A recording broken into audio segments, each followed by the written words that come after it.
nightmares in my head, I fear that the thoughts build up until I can't hear, that my mind fills up into a creature, and it haunts me somewhere much deeper. Anxiety, filling up every space, no privacy, and silently, it could build and build until you... Salam sejahtera Malaysia. Muhyiddin kata habis kuasa Melayu. Muhyiddin kata habis kuasa Melayu. Yang habis itu kuasa kau. Bukan kuasa Melayu yang habis, tapi kuasa Muhyiddin yang sudah habis. Apalagi Muhyiddin punya kuasa. Dia hanya jadi pengurusi Perikatan Nasional saja. Ketua Pembangkang bukan, menteri pun bukan, MP sajalah. Nasib baik jadi MP. Kalau tidak, apa kuasa yang ada pada Muhyiddin? Jadi ini ditempelak sendiri oleh Datuk Seri Anwar Ibrahim. Datuk Seri Anwar Ibrahim menegur segelintir pemimpin PKR yang dikatakan terikut-ikut dengan rentak pembangkang dalam isu perkauman. Mengambil contoh usaha membasmi kemiskinan di wilayah Persekutuan. Perdana Menteri berkata ia adalah dasar yang dilaksanakan untuk semua kaum, bukan hanya ditujukan kepada kaum tertentu saja. Kata Perdana Menteri Anwar Ibrahim, dia kata orang Melayu kena faham. Orang Melayu kena faham ini. Ini bukan dasar yang tidak pro Melayu. Yang India mengatakan mana projek untuk kaum India. Setiap Melayu, India dan Cina di wilayah Persekutuan, semuanya dibantu tanpa dikecualikan katanya. Jadi saya minta pemimpin India dalam keadilan jangan defensif. Jangan rasa apologetik. Kerana pemimpin parti India yang menjerit, masa mereka berkuasa, adakah mereka tidak terbabit dalam sakau menyangkau mengambil harta rakyat? Jadi saya harap kawan-kawan kaum India jangan terikut-ikut katanya. Seperti yang dikatakan oleh Timbalan, yaitu Rafizi Ramli, jangan terikut-ikut. Bila orang serang, macam mana kita nak jawab ni katanya. Beliau berkata demikian ketika menyampaikan ucapan penggulungan pada Kongres Nasional PKR 2023 di Pusat Konvensyen Antarabangsa Putrajaya PICC di sini hari ini. Anwar berkata isu mengenai kuasa Melayu yang didakwa telah terhakis turut dimainkan oleh Presiden Bersatu Tan Sri Muhyiddin Mat Yassin pada Perhimpunan Agung Tahunan Bersatu PAT pada beberapa hari yang lalu. Ini ucapan Presiden Bersatu. Habis kuasa Melayu katanya. Apa yang Anwar kata? Yang habis itu kuasa kau. Kuasa Muhyiddin yang habis, bukan kuasa Melayu. Melayu tetap berkuasa. Perdana Menteri kita orang Melayu Islam. Jadi tak pernah ada masalah itu. Yang masalah ialah yang rasa bermasalah itu Muhyiddin Yassin sebab dia punya kuasa sudah tiada. Yang habis itu kuasa kau, kata Anwar. Program Melayu sekarang bawa saya lebih berkesan, kata Anwar.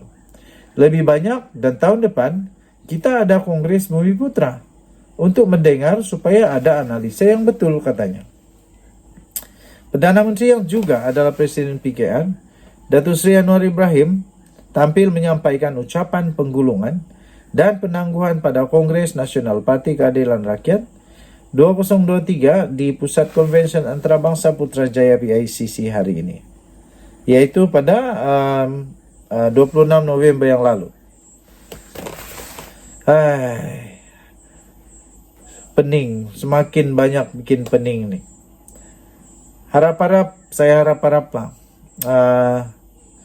Siapa saja, sama ada pembangkang kah, sama ada di kerajaan kah, kalau boleh hentikanlah main isu 3 hari ni. Rakyat bosan sudah. Lagipun tak baik. Tidak baik untuk menyentuh 3 hari ni. Akhirnya siapa yang susah juga diri sendiri. Nanti polis datang tu, menyiasat, buka laporan, kerana memang itu sudah termasuk dalam undang-undang. Tidak boleh sentuh 3R. Jadi kalau mau juga, apalah, sendiri mau tahulah, sendiri mau tanggung. Denyut Nadi Suara Rakyat bergema di channel ini. Bye-bye. Salam sejahtera Malaysia. Denyut Nadi Suara Rakyat bergema di channel ini. Langkah seterusnya, Mahyadin kini wajib ambil jawatan Ketua Pembangkang daripada Hamzah Zainuddin. Sabudin Husin, 26 November. Bagi sesiapa yang pernah berjumpa dengan Mahyadin Mat Yassin, mereka pasti sedar topik pengalamannya selama lebih 40 tahun dalam politik adalah antara tajuk perbualan yang jarang tidak disentuhnya. Presiden Bersatu itu nampak amat berbangga dengan pengalaman tersebut, terutama selepas berjaya menjadi Perdana Menteri. Ini sekaligus memberi maksud bahawa banyak kejayaannya dalam dunia politik, terutamanya kelicikannya memotong di kona untuk menjadi Perdana Menteri pada tahun 2020 yang lalu adalah dirangsang serta dipandu oleh pengalamannya yang sudah cukup lama itu.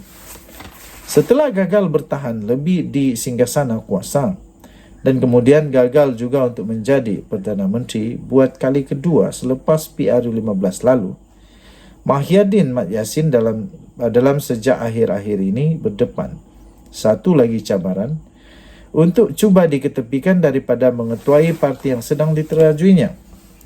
Dalam kalangan Bersatu sendiri, ramai yang melihat beliau sudah tidak relevan lagi untuk memimpin Bersatu dan PN bagi menghadapi PRU16.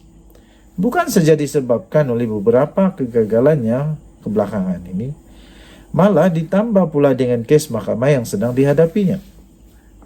Selain itu, isu menantunya yang melarikan diri ke luar negara juga dan gagal dikesan sehingga kini lebih menjadikan bebannya membukit untuk terus relevan daripada mengemudi kejayaan parti. Tuan-tuan dan puan-puan yang dihormati sekalian, untuk itu bukanlah satu rahsia lagi bahawa Hamzah Zainuddin, Setiausaha Agung Bersatu dan Ketua Pembangkang di Parlimen dilihat sebagai pemimpin yang layak untuk menggantikan Mahyadin Mat Yassin.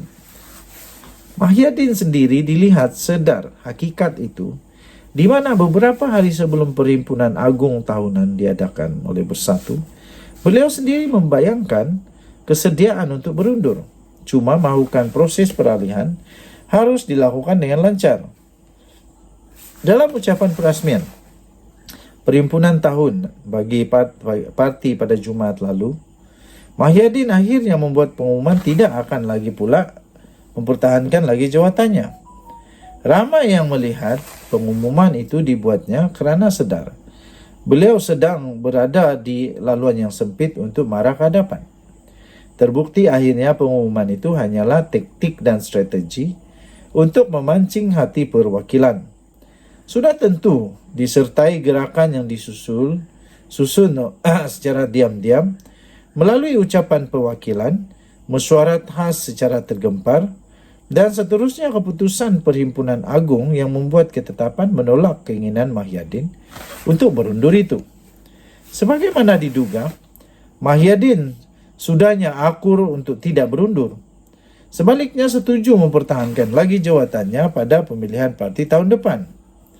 Terbukti di sini pengalaman selama lebih 40 tahun dalam politik memberi satu lagi kejayaan buat Mahyadin. Mahyadin akhirnya berjaya melakukan pusingan di laluan yang sempit untuk kekal lagi menerajui Bersatu dan PN serta sudah tentu akan dinamakan sekali lagi sebagai calon untuk Perdana Menteri pada PRU tahun 2027 akan datang. Dalam hal ini, apa yang Mahyadin perlu lakukan seterusnya? Bersama kejayaan kekal lagi memimpin parti dan menyingkirkan ancaman Hamzah Zainuddin daripada mencabarnya, Mahyadin kini tiada pilihan lain jika ingin terus dilihat lebih berwibawa memimpin PN mendepani PRU 16 melainkan dengan turut sama memegang jawatan Ketua Pembangkang di Parlimen. Mahyadin perlu mengambil jawatan tersebut daripada Hamzah Zainuddin tanpa kompromi dan tanpa ada perasaan kesian sedikit pun. Beliau dalam hal ini harus sedar bahawa cabaran di depannya adalah amat besar. Selain memenangi PRU 16, adalah juga untuk membebaskan diri dan menantunya daripada cengkaman kes mahkamah yang sedang dihadapinya. Lihat bagaimana Anwar Ibrahim berjaya memperolehi pengampunan dan Zahid Hamidi memperoleh DNA.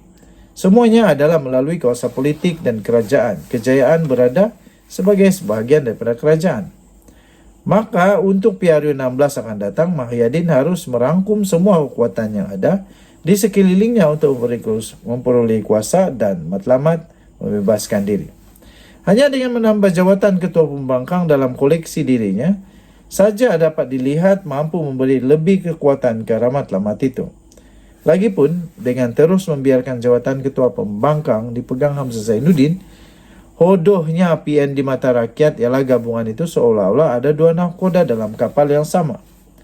Bagi tujuan melicinkan lagi Bersatu dan PN serta memudahkan Mahyadin untuk mengambil alih jawatan ketua pembangkang, beliau juga tiada pilihan lain selain perlu untuk melucutkan Hamzah Zainuddin daripada terus memegang jawatan Setiausaha Agung Bersatu dan Setiausaha Agung Perikatan Nasional. Kedua jawatan itu lebih wajar untuk Mahyadin serahkan kepada Azmin Ali yang diketahui lebih tersusun, lebih kemas dan lebih teliti dalam gerak kerja politiknya selama ini, malah sejak bersama dengan PKR lagi. Dalam fasa menuju PRU16, Hamzah barangkali cukup sekadar diberi jawatan Bendahari Agung saja. Itu pun jika Mahyadin masih ada sedikit simpati dan kesian kepadanya. Ditulis oleh Sahabudin Husin, 26 November 2023. Diterbitkan di sahabudin.com.net, ditulis oleh Sahabudin Husin. Dan jumpa lagi. Selamat malam Malaysia. Bye-bye.